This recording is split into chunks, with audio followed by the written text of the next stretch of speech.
past 1 month has been a tricky one in Nigeria's political life. Two governorship elections in Edo and Ondo State raised the political temperature of the entire nation. The ruling All Progressives Congress were trying to keep hold of both states. The re-emerging People's Democratic Party were trying to wrestle both states. With the 2023 presidential elections on the horizon, the result of both states has far-reaching implications. Both Tinubu and Oshiomole have been involved in godfather-godson battles. It is no longer news that the PDP won in Edo while the APC has won in Ondo State, as declared by the Independent National Electoral Commission. Pending the outcomes of expected post-election court cases, we take a look at some factors that affected both elections and lessons that have been learned. The Edo election was seen as a contest between godfatherism and the will of the people. As written by this writer earlier, there is nothing wrong with godfatherism as a concept. However, the problem is always with actors, the godfather and the godson. At the end of the day, the will of the people was said to have triumphed in Edo State.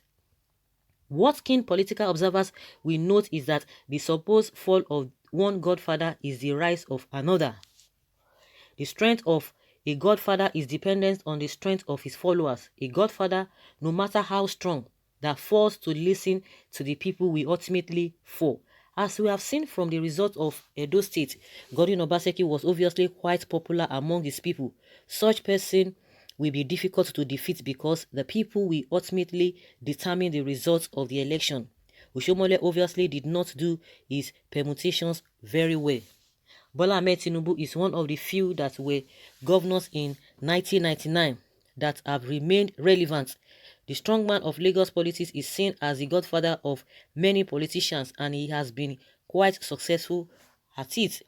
Tinubu too could have lost his influence in 2011 if he had gone the Oshiomole way. Back in 2007, Tinubu saw to the emergence of his protege, Babatunde Fashola, as his successor as Lagos governor. Fashola took over the state like wildfire and performed creditably. He endeared himself to the people with people-friendly reforms and massive infrastructure developments. The people were so endeared to Fashola that they believed his second term in office was unnegotiable. Was unnegotiable. However, stories started reaching the rounds that Tinubu was not disposed to a Fashola second term. Tinubu later listened to the voice of reasoning and allowed Fashola to go for a second term that he subsequently won handsomely. The public were going to vote for Fashola, whatever the party he was ready to contest under. In 2019, the same scenario played out, but incumbent Akinwumi Ambode was a lesser popular candidate and Tinubu had his way in replacing him. In Ondo in 2016, Governor Rotimi Akeredolu did not get the support of Tinubu even after Akeredolu won the APC ticket. Tinubu was said to have supported Olushola Oke, who ran under the Alliance for Democracy after he lost the APC ticket to Akeredolu. The use of the toga Ondo is not Lagos by the Akeredolu camp confirmed that they were not on the same page with Tinubu. It was further confirmed after Akeredolu had contested and won to become the state governor. Oke and others loyal to Tinubu formed the Unity Forum within the APC and were at loggerheads with Akeredolu. Seeing where the pendulum was swinging, Tinubu gave his support to Akeredolu for his second term and subsequently got the Unity Forum members to work in support of Akeredolu for his second term, which he has won. Subsequently, Akeredolu has reunited with his godfather and praised him for his efforts. Must commend our party leader, Asiwaju Bola Ahmed Tinubu. Posterity will vindicate you, Akeredolu said. The lesson for Oshiomole from this is that a leader, godfather, must always know when to bend and put his interests aside, especially listening to what the people are saying and putting their wish above his. That has been the staying power of Tinubu, and with the victory of Akeredolu, another feather has been added to his Tinubu cap. Okay. So at the end of the day now, well, according to what the situation is right now, that means this man is still relevant.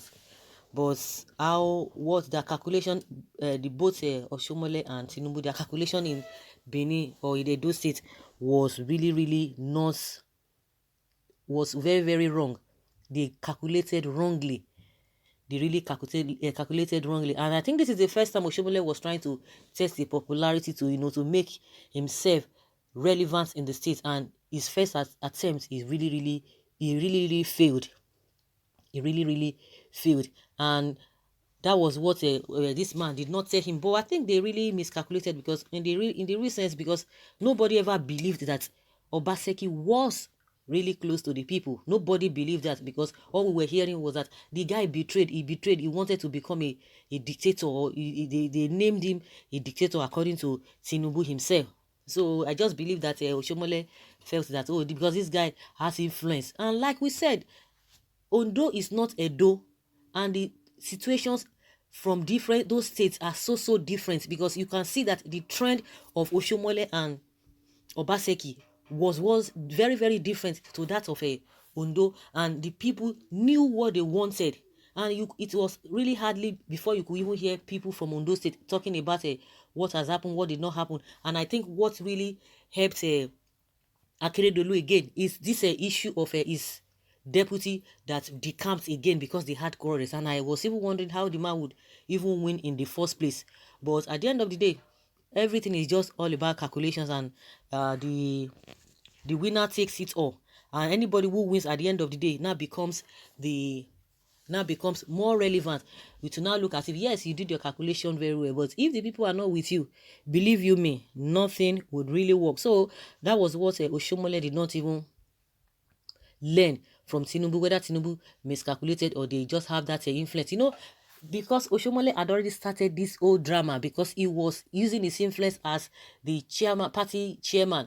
But in the midst of all of this, they had already calculated. But because of the way he was sacked, that one again contributed to everything being disorganized. And again, some of the comments coming from like Tony Kabaka, coming from Tinubu again, the way they came up and all of that. And again, let's not forget that Obaseki himself, he has tried his best by doing something tangible that the people could really see. There were different things, there were things that were really seen that he did differently, that the people can really relate with, not only being sentimental about, what they are doing to him or what they are not doing to him, because they know that this guy has vision for the state, and they have been seeing it, and coupled with all of those vices here and there, it's just helped him, because no, but people didn't believe as such, because the narratives out there was that, oh, this man doesn't know anything. If not because of Oshiomole, he wouldn't have won the election in 2016. But what do we now have now? He was able to do his own work very well, and it's paid off at the end of the day. So Oshiomole did not learn very well, or what Tinubu did not really actually taught him. So guys, let's hear your opinion. Leave your comment below and let's have your take on this.